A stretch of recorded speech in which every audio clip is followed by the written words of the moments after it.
Good morning. अनुष्ठान class के KBS pedology batch में आप सभी का स्वागत है। आज का जो टॉपिक स्टार्ट होने वाला है उस टॉपिक का नाम है डेविएशन इन डेवलपमेंट, यानी विकास में विचलन किस प्रकार से होता है। तो सबसे पहले बात करेंगे कि विकास में विचलन या विकास में बाधा किस प्रकार से होती है, उसके बारे में हम आसानी से क्या करेंगे, अध्ययन करेंगे। ठीक है, तो सबसे पहले हम देखते हैं कि विकास में बाधा क्या है। तो विकास में बाधा से हम क्या समझते हैं? बच्चों के विकास में बाधा से क्या मतलब है? बच्चों से विकास में बाधा का मतलब है उपलब्धियों में बाधा आना। अगर एक उदाहरण लें और उदाहरण से समझें कि 2 साल के बच्चे का अभी चलना न सीखना, मतलब 2 साल में बच्चा चलने लगता है, सीख जाता है, लेकिन वो 5 साल होते हुए भी वह चलना नहीं सीख रहा है, तो इसका मतलब है उसकी उपलब्धियों में क्या है, बाधा आ रही है। दूसरी बात करेंगे कि सामान्य दर से कम गति से विकास होना। किसी बच्चे में सामान्य दर से कम गति से विकास हो, जैसे आप देखते हैं आपके साथ कई बच्चे ऐसे बैठे होते हैं जिनका कॉन्सेप्ट नहीं बना होता है और जो चीज़ों को आसानी से बता नहीं सकते हैं। ठीक है, अब उसी क्रम में हम तीसरे पॉइंट की बात करें तो अनुक्रम में परिवर्तन नहीं होता, केवल गति कम हो जाती है। कभी कभी क्या होता है कि अनुक्रम में परिवर्तन नहीं हो रहा है, लेकिन विकास की जो गति है वो क्या हो जाती है, धीमी हो जाती है। ठीक है, विकास में बाधा आपको समझ में आ गया। अब हम बात करेंगे कि विकास में विचलन किस प्रकार से होता है। तो विकास में विचलन का क्या मतलब है? तो विकास में विचलन का मतलब समझिए कि जब एक बच्चा समान आयु की सीमा की तुलना के साथियों की तुलना में अपने समान आयु के साथियों के साथ अगर उन दोनों की तुलना की जाए तो उसमें क्या होता है कि विकासात्मक जो लक्ष्य होता है वो हासिल नहीं कर पाते हैं। ठीक है, तो ये इसे क्या कहते हैं, विकास में विचलन कहलाता है। अब बात आई कि विचलन के कितने प्रकार हैं। तो विचलन के अगर प्रकार देखा जाए तो विचलन के 4 प्रकार होते हैं। पहला विचलन है शारीरिक विचलन, दूसरा है संज्ञानात्मक विचलन, तीसरा है संप्रेषण विचलन और चौथा है सामाजिक और भावनात्मक विचलन। तो अगर शारीरिक विचलन की हम बात समझें तो शारीरिक विचलन क्या है? शारीरिक विचलन में आपने पढ़ा हुआ था कि विकास के क्षेत्र, तो विकास के क्षेत्र में आपने पढ़ा था कि शारीरिक स्वरूप में किस प्रकार से परिवर्तन होते हैं। तो आपने वहाँ पर पढ़ा था सकल मोटर कौशल और सूक्ष्म मोटर कौशल। तो इसका मतलब है अगर सकल मोटर कौशल के विकास में क्या आ रही है, कमी आ रही है, तो वो कैसा विचलन होगा, शारीरिक विचलन आएगा। अगर सूक्ष्म मोटर कौशल भी क्या हो रहा है, विचलित हो रहा है, तो वो भी शारीरिक विचलन में आएगा। अब संज्ञानात्मक विचलन की बात कर रहे हैं तो इन सब की बातें आपने पीछे वाले टॉपिक में कर लिया है कि संज्ञानात्मक विकास क्या होता है। तो विकास भी उसी विचलन से ही संबंधित होगा, यानी जो समय पे विकास विकसित ना हो उसमें क्या आ जा रहा है, विचलन आ जा रहा है। तो अब हम यहाँ पे दूसरा टॉपिक देखते हैं और देखते हैं कि विकास में विचलन के कारण क्या होंगे। अब हमें समझना है कि विकास में विचलन के कारण क्या हैं, या हम विकास में विचलन के कारक देखेंगे, किस प्रकार से विकास परिवर्तित होता है। तो आपने विकास में विचलन का कारण देखा, कारण में आपने देखा कि पहला जो कारण है आनुवंशिकता एवं पर्यावरण। आप जानते हैं आनुवंशिकता और पर्यावरण दोनों साथ साथ में विकास को प्रभावित करते हैं। दूसरा कारण है मनोवैज्ञानिक कारण। मनोवैज्ञानिक कारण में क्या होता है कि जो भावनात्मक विकास होता है उस भावनात्मक विकास में देरी होती है, या व्यवहार संबंधी विकास में क्या होती है, देरी होती है। तीसरा कारण है अस्थायी कारकों का कारण है। ठीक है, तो अस्थायी कारकों में हम क्या क्या पढ़ेंगे वो चीज़ें हम आगे आपको बताएंगे डिटेल से। चौथी विषय कारण कौन सा है, गर्भावस्था की जटिलता, यानी गर्भावस्था की जटिलता किस प्रकार से होगी कि गर्भावस्था के दौरान उसमें कमी क्या आएगी, या तो बौनापन रहेगा या भीम कायकता, ये सभी क्या करते हैं, विकास में विचलन उत्पन्न करते हैं। अब आइए एक एक पॉइंट को हम आसानी से देखते हैं।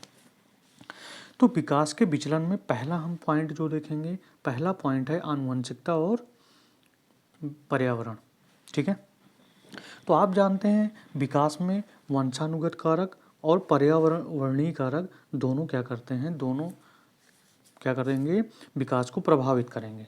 तो अगर देखिए अब हम पर्यावरण की बात करें, अगर केवल पर्यावरण कारक की बात करें कि पर्यावरण कारक किस प्रकार से पूर्वानुमेय पैटर्न को बदल सकता है। पूर्वानुमेय पैटर्न क्या है कि अगर बच्चा 11 महीने की अवस्था में चलना प्रारंभ कर देता है तो उसे उसी समय चलना प्रारंभ करना चाहिए।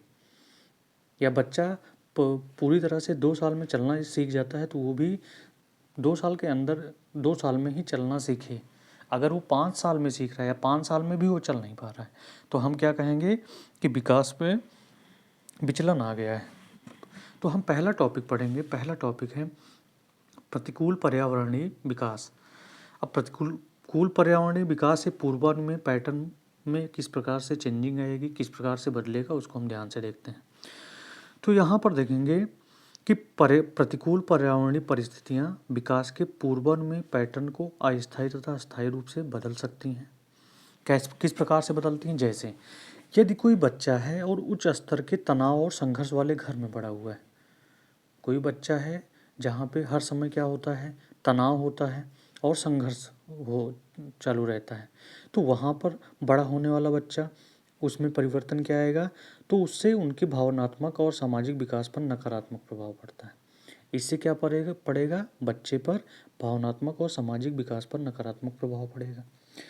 दूसरा कारण समझें कि यदि कोई बच्चा वंचित या गरीब वातावरण में हुआ है, तो वंचित या गरीब वातावरण में होगा तो उसके शारीरिक और संज्ञानात्मक विकास में प्रभावित होगी। ठीक है, शारीरिक विकास किस प्रकार से प्रभावित होगी? गरीब होगा तो ना तो पौष्टिक आहार ले पाएगा और ना ही उसका विकास पूरी तरह से अच्छे से होगा। संज्ञानात्मक विकास, वहाँ पर उसकी सोच उसी प्रकार से होगी, क्योंकि गरीबी में क्या होते हैं, बच्चे पढ़ भी नहीं पाते हैं। तो इस प्रकार देखेंगे कि पर्यावरण का प्रतिकूल प्रभाव किस प्रकार से होता है।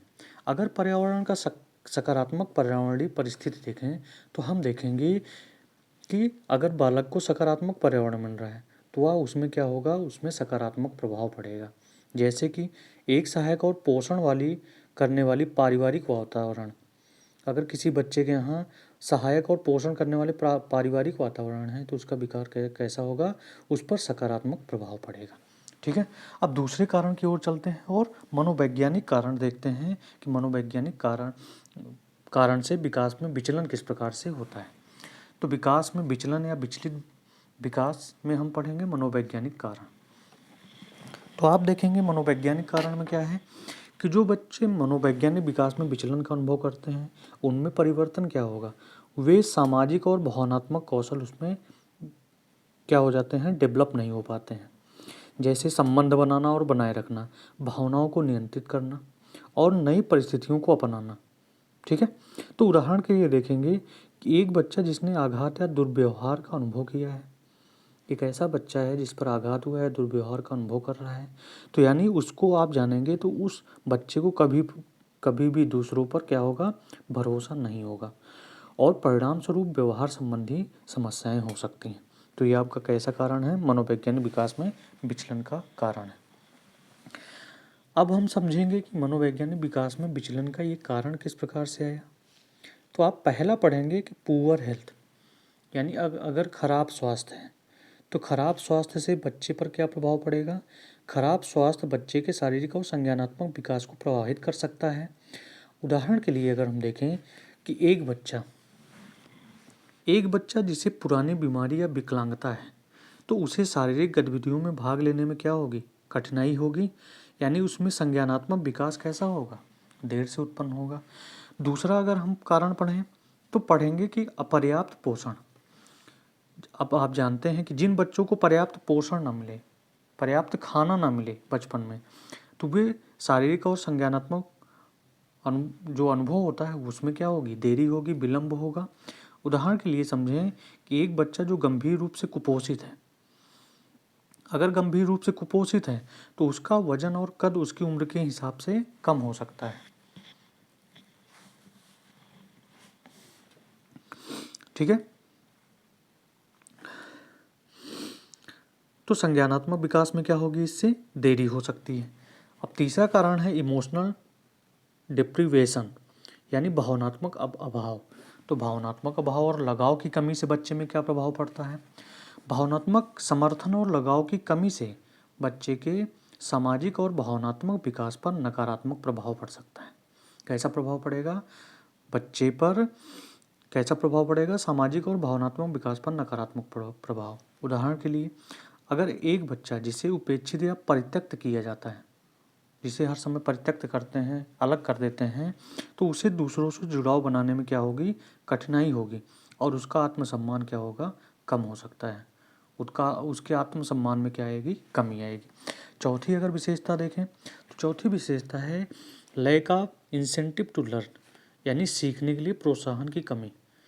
अब किसी बच्चे को सीखने के लिए प्रेरणा या प्रोत्साहन न दिया जाए तो वह अपनी पूरी क्षमता तक नहीं पहुंच पाता। इसीलिए बच्चे को क्या करना चाहिए? समय समय पर प्रोत्साहित और प्रेरित करना चाहिए। उदाहरण, एक बच्चा जो नए अनुभवों के संपर्क में नहीं है, जिसकी शैक्षिक संसाधनों तक नहीं पहुंच है, उसे सीखने में क्या हो सकती है? कठिनाई होगी और वह अपने साथियों से क्या हो जाएगा? पीछे हो जाएगा। तो आपने देखा मनोवैज्ञानिक विकास में विचलन किस प्रकार से हुआ। अब हम आगे की ओर चलते हैं और आगे देखते हैं। अब हम देखेंगे कि विकास में विचलन अस्थायी कारकों के कारण किस प्रकार से होता है। तो अब यहाँ पे देखिए, ध्यान दीजिएगा कि यदि विकास में विचलन अस्थायी कारकों के कारण होता है, तो अस्थायी का मतलब है जो लंबे समय तक ना रहे, मतलब आगे ठीक भी हो सकता है। तो जो लंबे समय तक नहीं रहता और इन कारकों का प्रभाव आमतौर पर केवल अस्थायी होता है। उदाहरण के लिए, यदि कोई बच्चा एक अस्थायी बीमारी का अनुभव करता है तो विकास में देरी का कारण होगा। लेकिन अगर वही बच्चा उस बीमारी को ठीक कर लेता है तो ठीक होने के बाद वह अपने साथियों को पकड़ सकते हैं, यानी वे अपने साथियों के साथ विकास के दर को क्या कर सकते हैं? वहाँ तक पहुँच सकते हैं। इसी प्रकार यदि कोई बच्चा भावनात्मक अभाव की अवधि का अनुभव कर रहा है लेकिन फिर भी उसे पोषण और सहायक वातावरण में रखा जाता है तो वह खोए हुए आधार के लिए क्या होगा? फिर से तैयार हो जाएगा। यानी यदि कोई बच्चा भावनात्मक अभाव की अवधि का अनुभव कर रहा है लेकिन फिर भी उसमें पोषण और सहायक वातावरण में रखा जाता है तो वह क्या करेगा? खोए हुए आधार के लिए फिर से तैयार हो जाएंगे और समान दर से विकसित हो सकते हैं। दूसरी ओर अगर दूसरे कारक की बात करें तो दूसरा कारक स्थायी कारक होता है। अब स्थायी कारक क्या है? जैसे कि बच्चे की बुद्धि का स्तर उनके विकास पर अधिक स्थायी प्रभाव डालते हैं। स्थायी का मतलब है आप उसमें कोई भी परिवर्तन करके उस बच्चे की विकास को नहीं कर सकते हैं। तो इसमें क्या होगा? आमतौर पर बुद्धिमत्ता को बड़े पैमाने पर विरासत में मिला हुआ माना जाता है। इसलिए जिस बच्चे के पास जितनी उच्च स्तर की बुद्धि होगी उसकी अकादमिक और विकास अन्य क्षेत्रों में उत्कृष्टता क्या होगी? अधिक प्राप्त होगी। तो इतनी बात आपको समझ में आ गई होगी। अब हम आगे की ओर चलते हैं। अगला जो कारण है कि अलग अलग विकासात्मक लक्ष्य हासिल न करने की उम्र में व्यापक परिवर्तनशीलता। किसी किसी बच्चे में व्यापक परिवर्तनशील होते हैं। जैसे अगर उदाहरण के लिए समझें कि कुछ बच्चे 9 महीने की उम्र में चल सकते हैं लेकिन अन्य 15 महीने की उम्र तक नहीं चल सकते हैं। यानी कुछ बच्चे तो 9 उम्र की में चलने लगते हैं लेकिन अन्य 15 महीने की उम्र तक नहीं चल सकते हैं।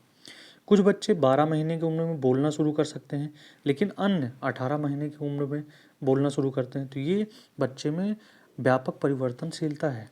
ठीक है, और यह परिवर्तनशीलता यह निर्धारित करना कठिन बना सकती है कि विकास में विचलन सामान्य है या असमान। अब इस प्रकार के जो परिवर्तन हो रहे हैं, इस परिवर्तन में कठिनाई क्या होती है कि इस परिवर्तन में हम ये बता नहीं सकते हैं कि विकास में विचलन सामान्य होगा या असमान होगा। ठीक है, जैसे कि अगर बच्चे के विकास का समग्र स्तर, ठीक है, उनकी आनुवंशिक पृष्ठभूमि और पर्यावरणीय प्रभाव से संपर्क में है तो यह निर्धारित करने के लिए कोई चिंता है या नहीं। ठीक है, यानी हम कोई निर्धारण नहीं कर सकते हैं। यदि किसी बच्चे के विकास के बारे में चिंताएं हैं तो कार्रवाई का सर्वोत्तम तरीका निर्धारित किस प्रकार से करेंगे इसमें, तो उसके लिए हमें जाना पड़ेगा बाल रोग विशेषज्ञ के पास या बाल विशेषज्ञ के पास, जहाँ पे उसके स्वास्थ्य देखभाल संबंधी सलाह दी जाएगी। ठीक है, इतनी बात आपको समझ में आ गई। अब आगे की ओर चलते हैं और आगे अगला कारण देखते हैं। अगला जो कारण है गर्भावस्था में जटिलता के कारण, लेकिन उसमें अगर उसको दो भाग में बांट दें तो पहला भाग है प्रसव पूर्व अवधि के दौरान थायराइड गतिविधि की कमी। ठीक है, थायराइड गतिविधि की कमी या अधिकता, कुछ भी कह सकते हैं। तो इस कारण से क्या आ जाता है, पहला जो पढ़ना है पिट्यूटरी डॉर्फिज्म या बौनापन। तो आप जानते हैं अगर थायराइड हार्मोन का स्रावण कम होगा तो उस स्थिति में, या पिट्यूटरी बौनापन आ जाता है, तो आप देखिए क्या है, ग्रोथ हार्मोन में कमी के कारण होने वाली एक दुर्लभ स्थिति है। ठीक है, ये भी कहीं ना कहीं विकास में क्या उत्पन्न करती है, विचलन उत्पन्न करती है। तो ध्यान से देखिएगा कि पिट्यूटरी डॉर्फिज्म क्या है, पिट्यूटरी बौनापन एक दुर्लभ स्थिति है जो पिट्यूटरी वृद्धि हार्मोन में कमी के कारण होती है।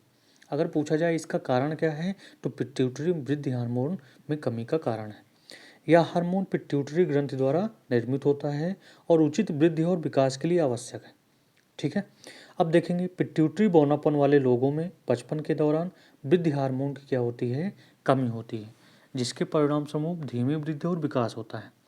अब पिट्यूटरी बौनेपन वाले जो लोग होते हैं बचपन के दौरान, अगर उसमें देखें कि परिवर्तन क्या होता है, तो बचपन के दौरान वृद्धि हार्मोन में क्या होती है, कमी होती है, जिसके कारण से उसकी वृद्धि और विकास धीमी पड़ जाती है।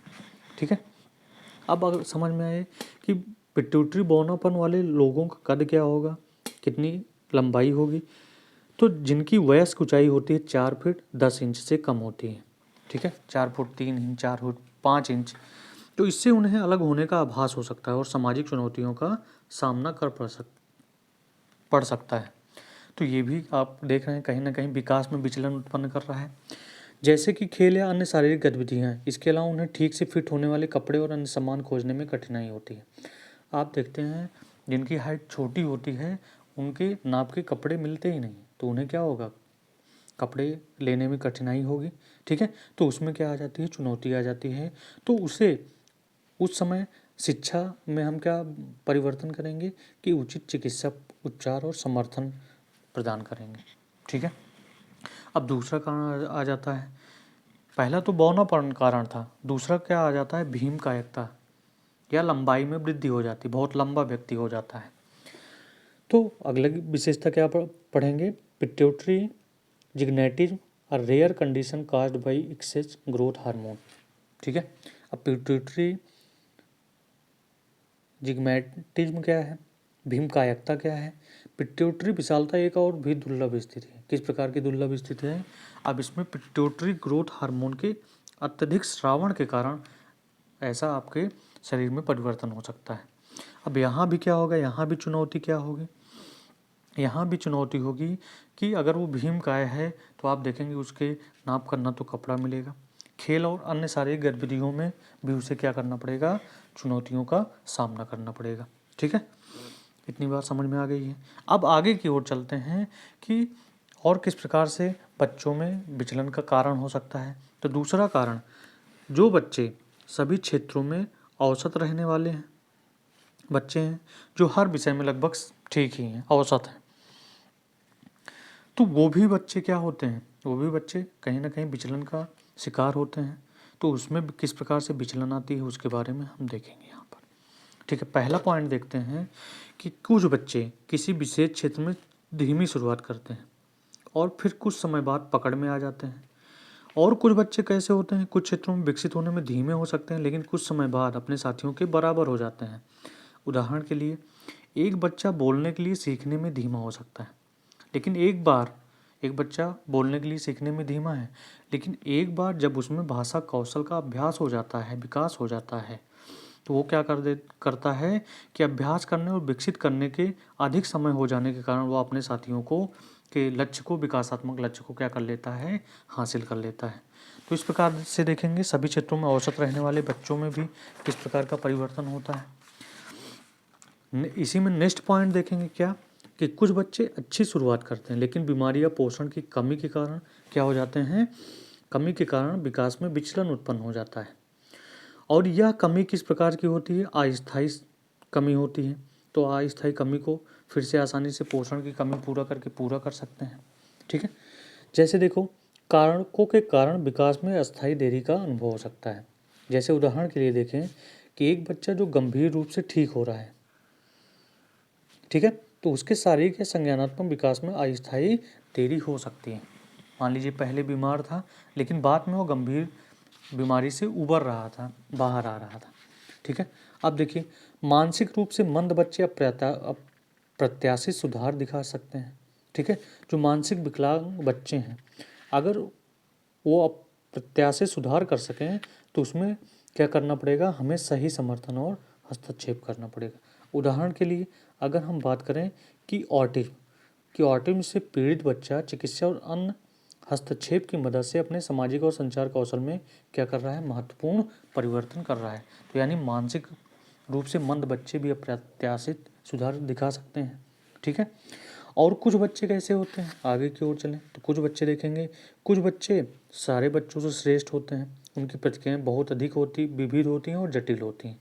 जैसे उदाहरण के लिए देखें, एक बच्चा विशेष रूप से संगीत या खेल में प्रतिभाशाली हो सकता है या अकादमिक रूप से उत्कृष्ट हो सकता है, तो उसमें में कहीं ना कहीं उनमें भी क्या होती है, विचलन उत्पन्न होता है। तो उन दूरियों को किस प्रकार से सही करेंगे, आइए हम आगे की ओर देखते हैं। और आगे की ओर चलते हैं कहाँ पे, स्क्रीनिंग टेस्ट। अब देखिए विकास संबंधी विलंबों का शीघ्र पता लगाने के लिए हम करेंगे क्या। आप जानते हैं कुछ बच्चों में बताया जा सकता है, कुछ बच्चों में नहीं बताया जा सकता है कि विकास का विचलन किस प्रकार से हुआ है। तो विकास के विचलन को शीघ्र रूप से पता लगाने के लिए क्या किया जाता है, स्क्रीनिंग टेस्ट किया जाता है। तो निदान के लिए क्या करेंगे कि विकास में किसी भी देरी का विचलन जल्द से जल्द पता लगाने के लिए जिन उचित स्क्रीनिंग परीक्षणों के उपयोग किया जाता है उनको क्या कहते हैं, उनको कहते हैं स्क्रीनिंग टेस्ट। ठीक है, और जिसे बच्चों को क्या करना पड़ता है, नियमित रूप से पालन करना पड़ता है।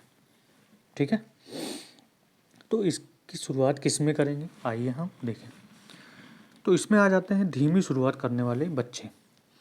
ठीक है, तो धीमी शुरुआत करने वाले बच्चे कैसे होंगे, धीमी शुरुआत करने वाले जो बच्चे होते हैं वो अक्सर बोलने, चलने और स्फिंक्टर नियंत्रण जैसे कुछ कौशल हासिल करने में देर लगाते हैं।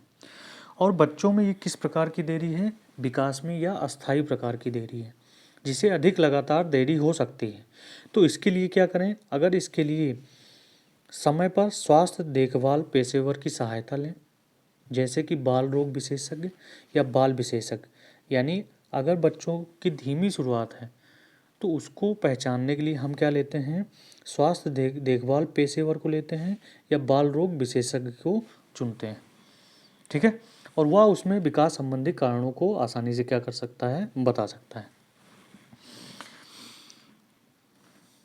ठीक है, तो आगे की ओर चलते हैं और आगे की ओर चलते हैं स्क्रीनिंग टेस्ट किस प्रकार से होगा। लेकिन एक बार इसमें भी आप पढ़ लीजिए कि कारक जो बच्चों में मोटर विकास को प्रभावित कर सकते हैं। जो शारीरिक विचलन है वो क्या करते हैं, बच्चों के मोटर विकास में को क्या करते हैं, प्रभावित करते हैं। जैसे ऐसे कई कारक जो बच्चों में मोटर विकास को प्रभावित कर सकते हैं, उनमें पारिवारिक और पर्यावरणीय दोनों कारकों के साथ साथ व्यक्तिगत लक्षण भी शामिल होते हैं। तो जो मोटर विकास में प्रभावित होते हैं, शारीरिक विचलन जिसमें होता है, वो पारिवारिक, पर्यावरण और व्यक्तिगत लक्षण के कारण क्या होते हैं, प्रभावित होते हैं।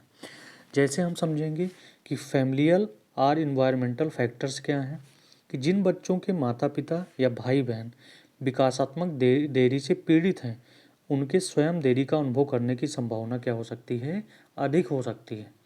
यानी उसमें भी क्या होगी, विकासात्मक देरी अधिक होगी। इतनी बात समझ में आ गई भैया। अब अगर समझ में आ गई है तो आगे की ओर चलते हैं। इसी तरह जो बच्चे पर्यावरणीय कारकों के संपर्क में होते हैं उनके विकास को प्रभावित कर सकते हैं। यानी ये विकास के सकल मोटर कौशल में किस प्रकार से परिवर्तन होता है, किस प्रकार से वो प्रभावित होते हैं, उसके बारे में बताया जा रहा है। दूसरी इसमें विशेषता देखेंगे क्या, कि इसमें किस प्रकार से परिवर्तन होते हैं, व्यक्तिगत लक्षण। जैसे कोई बच्चा चिंतित या भयभीत, कोई बच्चा चिंतित है या भयभीत है, तो भयभीत बच्चे में मोटर कौशल सहित नए कौशल सीखने और विकसित करने में क्या होंगे, धीमे हो सकते हैं। तीसरी चीज़ देखेंगे कि मोटर कौशल को किस प्रकार से प्रभावित करता है, decreased muscles tone, hypotonia. Hypotonia का मतलब क्या होता है, घटी हुई मांसपेशियां टोन।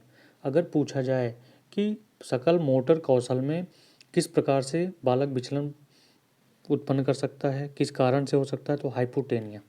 अब हाइपोटोनिया में क्या होगा कि कम मांसपेशियों की टोन वाले बच्चे जैसे कि डाउन सिंड्रोम, कुपोषण, हाइपोथायराइडिज्म या रिकेट्स वाले अन्य बच्चों की उम्र की तुलना में क्या करते हैं, बाद में चलना सीखते हैं। ठीक है। कुछ बच्चों में क्या हो जाता है, टू मच मसल्स टोन या बहुत अधिक मांसपेशी टोन, हाइपरटोनिया जिसको हो जाती है। ये है हाइपोटोनिया और नीचे वाला पढ़ेंगे हाइपरटोनिया। तो हाइपरटोनिया कौन से बच्चे होंगे, जो बहुत अधिक मांसपेशी वाले होंगे, जैसे कि जिन्हें सेरेब्रल पाल्सी वाले विकार उत्पन्न हो जाते हैं, वो भी क्या करेंगे, देरी उत्पन्न करेंगे। ठीक है। साथ में न्यूरोमसल्स डिजीज, न्यूरोमस्कुलर रोग जो होता है उससे भी बच्चे क्या होते हैं, उनका भी विकास क्या होगा, बहुत देरी से होगा। ठीक है।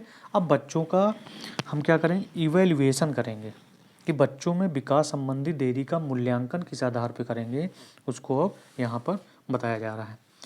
तो उदाहरण के लिए देखेंगे, अब आप जानते हैं इसमें आनुवंशिक और पर्यावरण दोनों कारक शामिल होते हैं। तो उदाहरण के लिए देखें कि चिल्ड्रन विथ विजुअल हैंडीकेप्स, यानी मूल्यांकन कैसे करेंगे कि कौन सा बालक दृष्टिबाधित बच्चे हैं या नहीं है। तो दृष्टिबाधित बच्चे कुछ कौशल विकसित करने में धीमे हो सकते हैं, जैसे ध्यान से समझिएगा, मुस्कुराना या आंखों से संपर्क बनाना, या कम माता पिता के बच्चे की बातचीत। ठीक है। संस्थागत देखभाल या चेहरे की मांसपेशियों के सोच के कारण। ठीक है। तो दृष्टिबाधित बच्चों का हम पहचान कैसे करेंगे, इवेल्युएट कैसे करेंगे, मूल्यांकन कैसे करेंगे। तो उन बच्चों को देखेंगे तो वो मुस्कुराना या आंखों से संपर्क बनाना दोनों एक साथ नहीं कर पाते हैं, या कम माता पिता के बच्चों के साथ बातचीत होती है, या संस्थागत देखभाल कहीं ना कहीं प्रभावित करता है। अगले पॉइंट की ओर चलें और अगला पॉइंट देखें कि बच्चों में विकास संबंधी मूल्यांकन किस प्रकार से करेंगे। जैसे CNS का मतलब है केंद्रीय तंत्रिका तंत्र। ठीक है। तो केंद्रीय तंत्रिका तंत्र से विलंबित परिपक्वता किस प्रकार से होगी, देखिएगा। केंद्रीय तंत्रिका तंत्र की धीमी परिपक्वता के कारण कुछ बच्चों के विकास में देरी हो सकती है, जैसे मूत्राशय नियंत्रण सहित कई प्रकार के कौशलों को प्रभावित करना। जैसे कुछ बच्चे क्या होते हैं, कुछ बच्चे पैंट में ही मूत्र विसर्जन कर देते हैं। ठीक है। तो वो उसमें किस कारण से होता है, केंद्रीय तंत्रिका तंत्र की धीमी परिपक्वता के कारण। तो अगर मूत्र विसर्जन कर रहा है छोटे से बड़ा होने पर भी, तो इसका मतलब उसमें कौन सी कमी है, उसमें केंद्रीय तंत्रिका तंत्र की धीमी परिपक्वता पाई जा रही है। ठीक है। या ओवर जोइलस टॉयलेट ट्रेनिंग या अत्यधिक शौचालय प्रशिक्षण के कारण भी ऐसा होता है कि जिन बच्चों पर शौचालय का उपयोग करने के लिए तैयार होने से पहले दबाव डाला जाता है, उन्हें मूत्राशय नियंत्रण में भी क्या हो सकती है, कठिनाई हो सकती है। ठीक है। साइकोजेनिक काज क्या है, मनोवैज्ञानिक कारण क्या है कि जो बच्चे माता पिता के अलग होने, ठीक है, या ईर्ष्या या सुरक्षा से संबंधित होते हैं, तो उनमें उदाहरण देखेंगे किस प्रकार के बच्चे होंगे। जैसे जो बच्चे मनोवैज्ञानिक तनाव का अनुभव कर रहे हैं, तो उनमें विकास में क्या होगी, देरी होगी। तो इस प्रकार आप बच्चों के विकास में संबंधित देरी का मूल्यांकन आसानी से क्या कर सकते हैं कि किस प्रकार से बच्चों में कौन सी कमी होगी। ठीक है। इतनी बात समझ में आ गई। अब हम बात करेंगे कि हम विकास भागफल की गणना किस प्रकार से करेंगे। विकास भागफल क्या है, इसको कहते हैं डेवलपमेंट कोशेंट। ठीक है। अब डेवलपमेंट कोशेंट क्या है कि विकासात्मक आयु का उनकी कालानुक्रमिक आयु की तुलना में क्या करना, एक माप करना। काल के अनुसार जो आयु बनाई गई है, उनके विकास के आधार पर जो आयु बनाई गई है, अगर उससे हम तुलना करें किसकी, विकासात्मक आयु की, तो आप देखेंगे कि जो डेवलपमेंट कोशेंट निकाला जाता है उसमें क्या किया जाता है कि विकासात्मक आयु में अगर कालानुक्रमित आयु का गुणा कर दें, से भाग करने के बाद अगर क्या कर दें, 100 से हम क्या कर दें, गुणा कर दें। ठीक है। तो हम देखेंगे कि DQ बराबर विकासात्मक आयु को कालानुक्रमिक से अगर भाग कर दें और गुणे 100 कर दें, तो उस कंडीशन में क्या आ जाती है, उस बच्चे का विकास भागफल आ जाता है। ठीक है। जैसे किसी बच्चे की विकासात्मक आयु 24 महीने और कालानुक्रमिक आयु 18 महीने की है। ठीक है। तो उनके अगर DQ की गणना करें या डेवलपमेंटल कोशेंट की गणना करें, तो उस समय आप देखेंगे DQ बराबर क्या होगा, 24 महीने बटे 18 महीने गुणे 100। अगर इनका कैलकुलेशन किया जाए, इनका कैलकुलेशन किया जाए तो आप देखेंगे, आप इसका जो डेवलपमेंटल कोशेंट आएगा 133.33 आएगा। ठीक है, तो इस प्रकार से हम क्या कर सकते हैं, विकासात्मक कोशेंट को, भागफल को, विकास भागफल को की गणना कर सकते हैं। ठीक है, तो आप यहाँ पे देखिएगा, विकास गणना में जो बच्चे 65 से 75 के बीच डेवलपमेंटल विकास वाले बच्चे होते हैं, बच्चों को विकासात्मक विलंब का जोखिम माना जाता है। मतलब ऐसे बच्चों में विकासात्मक विलंब की जोखिम होती है। यदि किसी बच्चे का DQ या विकास भागफल, ठीक है, इस सीमा के भीतर है, तो बच्चे विकास का समर्थन करने के लिए कार्रवाई का सर्वोत्तम तरीका निर्धारित करने के लिए बाल रोग विशेषज्ञ या बाल विशेषज्ञ के पास जाना पड़ेगा। ठीक है, तो आपको DQ समझ में आ गया, और ये एग्जाम में के लिए बहुत ही इम्पोर्टेंट है। अब आगे की ओर चलते हैं और पढ़ते हैं कि विकासात्मक स्क्रीनिंग टेस्ट किस प्रकार से करते हैं। या तो आप विकास भागफल की गणना करके विकासात्मक दर निकाल सकते हैं, किस प्रकार से विकास होगा उसमें, या तो हम क्या करेंगे, स्क्रीनिंग टेस्ट करेंगे। अब स्क्रीनिंग टेस्ट करें क्या है, तो स्क्रीनिंग टेस्ट को बोलते हैं, विकासात्मक स्क्रीनिंग टेस्ट जो यूज किया जाता है वो पहला है DDST। DDST का मतलब है डेनवर डेवलपमेंट स्क्रीनिंग टेस्ट, और DDST क्लिनिकल प्रैक्टिस में व्यापक रूप से स्वीकृत स्क्रीनिंग टेस्ट है, जिसको पहली बार विकसित किया गया था कब, 1967 में, 1967 में, लेकिन 1992 में इसका संशोधित रूप आया। ठीक है, जिसके परिणाम स्वरूप इसका नाम हो गया DDST सेकेंड संस्करण। और इस संस्करण में कितने आइटम हैं, 125 आइटम है, और कौशल की एक विस्तृत श्रृंखला शामिल है। अब ध्यान देने योग्य बात है कि DDST है क्या। DDST केवल एक स्क्रीनिंग प्रक्रिया है जो कैसे बच्चों का मापन करेगी, जिसमें बुद्धि, मोटर विकास या संचार कौशल को मापेगा। जिसमें मोटर विकास की समस्याएं हैं, जिसमें संचार कौशल की विचलन है, तो उसको नापने के लिए किसका प्रयोग करेंगे, DDST का प्रयोग करेंगे, DDST का प्रयोग करेंगे। ठीक है, अब देखिए, अब हम समझते हैं कि अगर एक बच्चे के विकास में देरी तब मानी जाती है जब वे कोई ऐसा काम करने में असमर्थ होते हैं जो उनकी उम्र के 90% बच्चे कर सकते हैं। इन सब के बारे में आपने डिटेल से पढ़ लिया, आप केवल यहाँ पे DDST के बारे में पढ़िए। अब DDST के अलावा विकासात्मक स्क्रीनिंग टेस्ट के भारतीय संस्करण भी हैं। पहला भारतीय संस्करण में कौन सा है, पाठक का बड़ौदा स्क्रीनिंग टेस्ट। ठीक है, दूसरा है Trivandrum development screening chart, TDSC। तो ये सब आप ध्यान रखिएगा, एग्जाम में आने के पूरे चांसेस हैं इनके। तो भारतीय संस्करण के जो DDST हैं वो है पाठक का बड़ौदा स्क्रीनिंग टेस्ट और त्रिवेंद्रम डेवलपमेंट स्क्रीनिंग चार्ट। ठीक है, अब हम बात करेंगे कि स्क्रीनिंग टेस्ट में हम करेंगे क्या।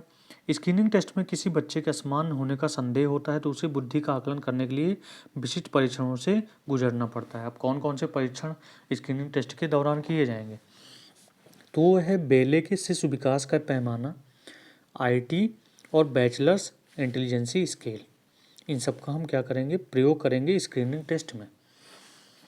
ठीक है, ये बात आपको समझ में आ गई। ठीक है, अब यहाँ पे पढ़ते हैं कि अगर बच्चा परीक्षण में अधिकांश वस्तुओं का प्रदर्शन करने में सक्षम है तो उनको क्या दिया जाता है, उनको ब्लॉकों को ढेर करने और एक वृत्त को की नकल करने में अगर वो असमर्थ होते हैं तो उन्हें DDST स्कोरिंग दिशा निर्देश के अनुसार 90% बच्चे क्या कर सकते हैं, इसमें ब्लॉकों को ढेर करने लगते हैं और सर्कल को कॉपी करने में सक्षम हैं, तो वो विकास के विलंबित क्षेत्र में नहीं आते। इतनी बात आपको समझ में आ गई होगी, और ये विशेषताएं बहुत ही इम्पोर्टेंट है।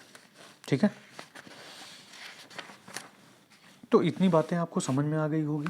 अब हमने इसमें सारे टॉपिक को ख़त्म कर दिया है, तो आप कृपया इसमें जो भी टॉपिक हैं वो आप आसानी से पढ़ सकते हैं। अब इसमें जो मोस्ट इम्पॉर्टेंट टॉपिक हैं जो आपके सिलेबस में भी दिया गया है कि deviation in development and it's implication. अब इम्प्लीकेशन क्या है, तो विकास में विचलन और उसके प्रभाव के बारे में यहाँ पर हम कुछ बिंदु दिए गए हैं जिसको हमें पढ़ना इम्पॉर्टेंट है। जैसे है पहला विभेदक विकास, यानी विभेदक विकास किस प्रकार से है कि विकास में विचलन अलग अलग दरों या कैसी हो, अलग अलग क्षेत्रों में अलग अलग व्यक्तियों के लिए हो सकता है। उदाहरण के लिए क्या समझेंगे, उदाहरण के लिए समझेंगे एक बच्चा अपने साथियों की तुलना में उन्नत शारीरिक विकास हो सकता है, जबकि दूसरे बच्चे का उन्नत संज्ञानात्मक विकास हो सकता है। ठीक है, कुछ ऐसे बच्चे हैं जिसमें शारीरिक विकास ना होकर संज्ञानात्मक विकास हो गया। तो ये विकास में विचलन अलग अलग दरों में जब होता है तो उसको विभेदक विकास बोलते हैं। ठीक है, और जोखिम कारक क्या है? तो जोखिम कारक का मतलब है ऐसे कारक जैसे कि जो गरीबी, कुपोषण और विषाक्त पदार्थों के संपर्क में आने से होता है। तो विकास में विचलन का यह जो कारण है, तो इसमें क्या हो जाता है, जोखिम बढ़ जाता है, यानी विकास में विचलन होने की चांसेस जो होगी बढ़ जाएगी। तीसरा पॉइंट क्या है, कार्य प्रणाली पर प्रभाव, यानी विकास में विचलन किसी व्यक्ति के जीवन के विभिन्न क्षेत्रों में कार्य करने की क्षमता को क्या करता है, प्रभावित करता है। जैसे कि उनकी देखने, संवाद करने और दूसरों के साथ बातचीत करने की क्षमता। ठीक है, और चौथी चीज़ बात करेंगे कि समर्थन और हस्तक्षेप।